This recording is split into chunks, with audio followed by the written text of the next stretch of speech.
Hey guys, I just wanted to show you guys a comparison between the iPhone 5S all the way down to the 2G. Now I have done a video like this last year with the release of the original iPhone 5 and I really liked this, so here we go. Now in advance I do apologize for the number of hands on the screen. I had to get some people to help me with this. But here is the original shutdown test on all devices. I'm going to let go at the exact same time. So there it goes. Surprisingly, the 3GS was first, followed by the 3G, then the 4, and then the 2G. There's something about iOS 6 and lower that actually makes the shutdown time a lot faster than iOS 7.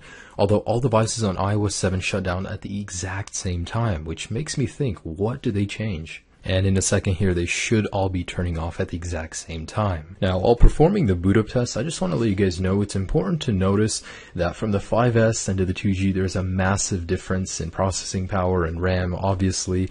Also, the software is different, so that could majorly affect this. Now, I wasn't too surprised because the 5S, of course, came in first, followed by the 5 and 5C. What came next was actually pretty surprising. And just to let you guys know, all of these devices are freshly restored, non-jailbroken, completely stock.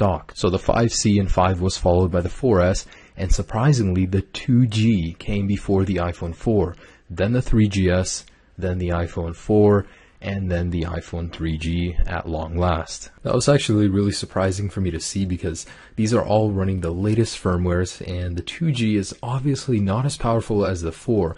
It's just the booting sequence and the way it works probably was changed in iOS 7, so that could be at fault. Now for the last couple of tests, I'm going to load reddit.com and apple.com, and the 5S is almost instantaneous. Thanks to the extra processing power and the new Wi-Fi capabilities, it's an amazing web browsing device, and it goes downhill from there to the 5C and so on. Just to confirm, all applications have been closed in the multitasking bar where applicable, and we're just going to go ahead and load reddit.com. And here we go. So this is reddit.com, launched on all devices at the same time. The 5S is king in this test as well as all others. Then comes the 5, then the 5C, then the 4S, and then the 4, and so on. So what did I learn doing these tests? I learned that the amount of processing power is greater, of course, as the generation goes on, but it's marginally less noticeable the higher you go. So if you have a 5, I wouldn't really recommend upgrading to a 5S just based on the fact that you want an extra little bit of power because it has an amazing amount of power as it is. If you're always upgrading to the latest and greatest just based on that little spike in power, this video I just showed you guys that it isn't even that noticeable in your day-to-day use. So these videos I always enjoy making, guys. I really hope you guys liked it as well. Have a great day, guys. Peace.